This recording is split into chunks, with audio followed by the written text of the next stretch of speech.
උපරිලයි සෙල්ලම් කරනවා. මඩ දාගන්නවා අනිත් එක්කන හරි ගහනවා නෑ ඒක අතුල්ල ගන්න කහනවා.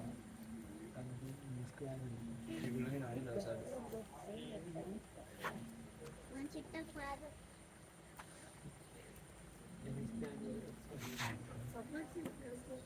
මෙන්න ආන්‍යා කියලා ගහලා කියන්නේ ඔයා ඒක අච්චිගේ කිව්වනම් ඒක ගත්තම මූවි එකකට ඒකයි අන්න දැක් see they went into jungles. අනේ they went into the jungle එන්නේ පුඩි එයාගේ මොකද්ද පස්සේ පැත්තෙන් ඉතින් මොකද්ද එන්නේ ඌ වෙන්නේ ඊයා නේද